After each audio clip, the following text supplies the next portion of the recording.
Sebelum nonton, jangan lupa like, komen, dan subscribe ya. Merawat bayi yang baru lahir memanglah bukan perkara mudah. Namun, skill untuk merawat bayi baru lahir bisa dipelajari nih. Jadi, bunda yang baru dikaruniai anak pertama bisa belajar bagaimana merawat bayi dengan penuh kelembutan.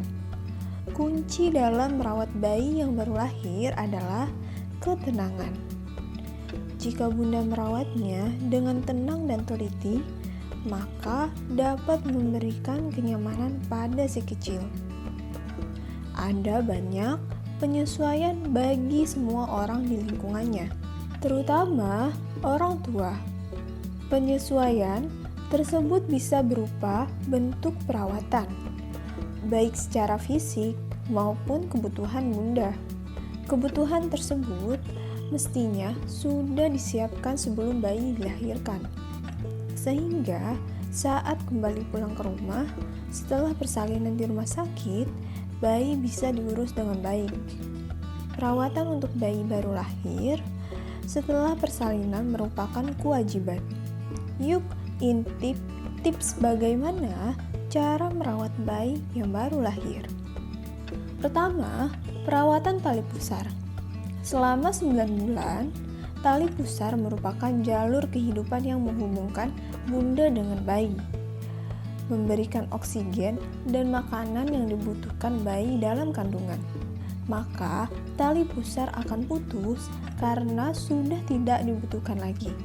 Sisa potongan tali pusar ini disebut dengan tunggul pusar yang akan terlepas sendiri antara seminggu hingga sebulan.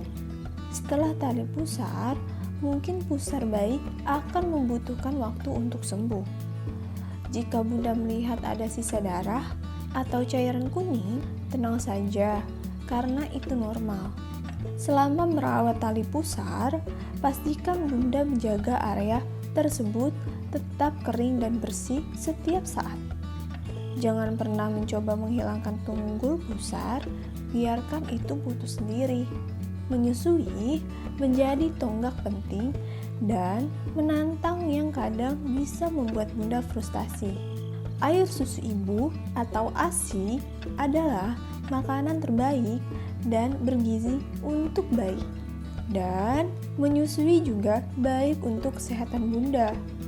Bunda bisa menyusui bayi sekitar 1 atau 2 jam setelah melahirkan. Awalnya, mungkin bunda akan melihat ASI tersebut kental dan kekuningan. Itu adalah susu yang sangat bergizi dan sehat yang disebut kolostrum. Kolostrum sangat bermanfaat untuk bayi karena mengandung antioksidan dan protein. Saat menyusui, pastikan posisi bunda baik dan nyaman. Jangan membawa payudara ke bayi. Sebaiknya bawa bayi ke payudara bunda, sehingga dia tahu bagaimana cara melakukan pelekatan. Ada juga bayi yang membutuhkan susu formula saat baru lahir. Mereka membutuhkan 60 hingga 90 ml setiap kali menyusui, 3 atau 4 jam dalam beberapa minggu pertama.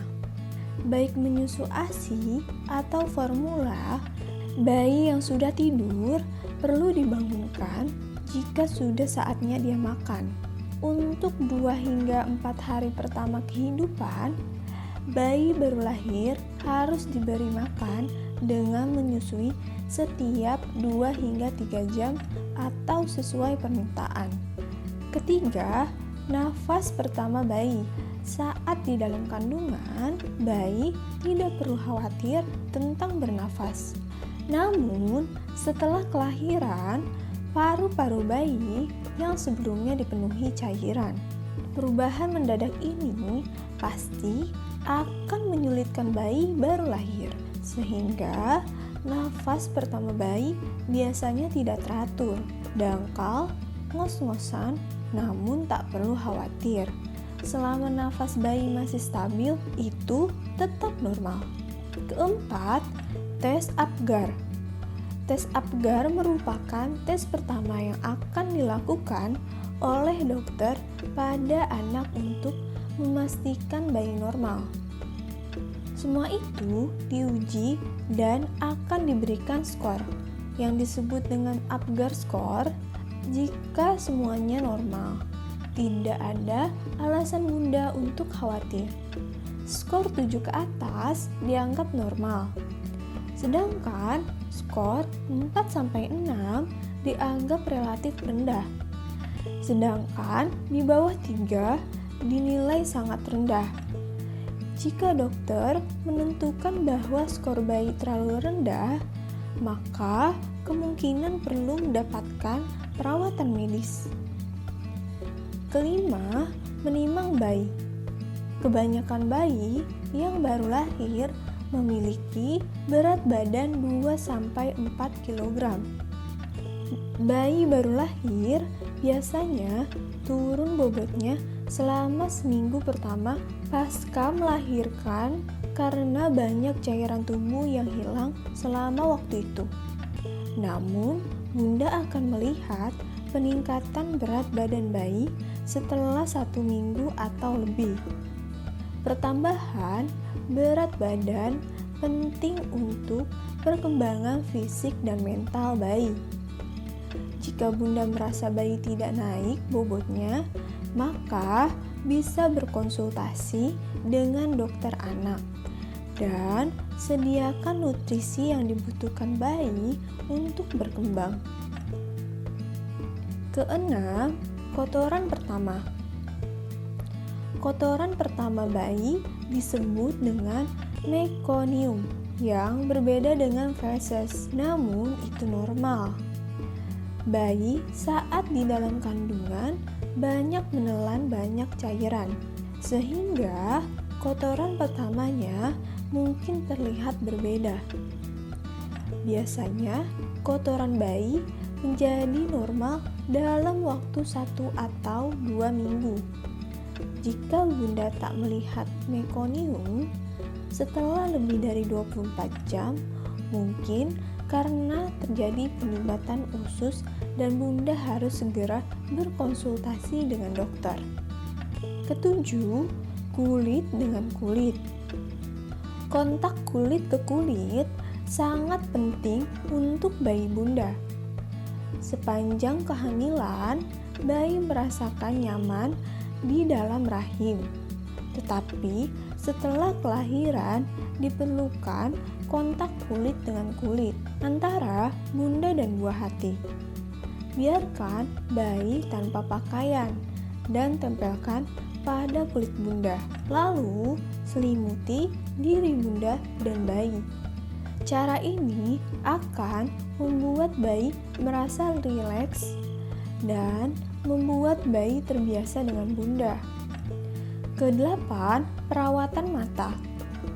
Mata bayi baru lahir sangat halus dan sensitif. Dalam 1 jam setelah kelahiran, dokter biasanya akan memberi obat tetes mata untuk memastikan mata bayi bebas dari infeksi. Nah, Bunda pastikan menjaga mata bayi tetap bersih setiap saat. Gunakan kain lembab dan air bersih untuk menyeka mata bayi. Kesembilan, rambut. Cuci rambut bayi menggunakan shampoo berbahan natural dan aman untuk kulit kepala bayi. Bunda bisa mencuci rambut bayi 2 kali dalam seminggu. 10. Hidung. Sebenarnya hidung tidak perlu dirawat secara khusus, tetapi jika terlihat ada kotoran yang ada di hidung si bayi, maka Bunda bisa membersihkan area luarnya secara perlahan. Dan hati-hati sebab hidung bayi merupakan area yang sensitif. Ke-11, telinga. Telinga merupakan area yang sering ditemukan kotoran. Akan tetapi, tidak ada acara khusus untuk membersihkan telinga. Cukup memberinya tetesan baby oil dan cotton bud. dengan cara meneteskan sedikit baby oil, lalu biarkan beberapa hingga kotoran keluar dan bersihkan menggunakan cotton bud secara perlahan. Tapi perlu diingat ya Bunda, bahwa membersihkan telinga bayi sebaiknya dilakukan ketika kotoran telinga sudah mulai terlihat saja ya. Ke-12, mulut. Pada mulut bayi tidak memerlukan perawatan khusus. Tetapi jika Bunda melihat ada gumpalan putih yang menutupi lidah, Bunda bisa menggosok kain kasah secara perlahan agar lidah bayi menjadi bersih kembali. Dan perlu diingat, jika lidah bayi terlihat ada jamur, maka Bunda segera temui dokter agar mendapatkan perawatan yang khusus. Ke-13, kuku. Kuku merupakan bagian tubuh yang cepat tumbuhnya. Maka Bunda bisa memotong kuku si kecil secara berkala dengan menggunakan gunting kuku khusus bayi agar menghindari resiko jari si kecil terluka. Itulah tips bagaimana cara merawat bayi baru lahir. Semoga tips ini dapat membantu Bunda yang sedang bingung bagaimana cara merawat bayi.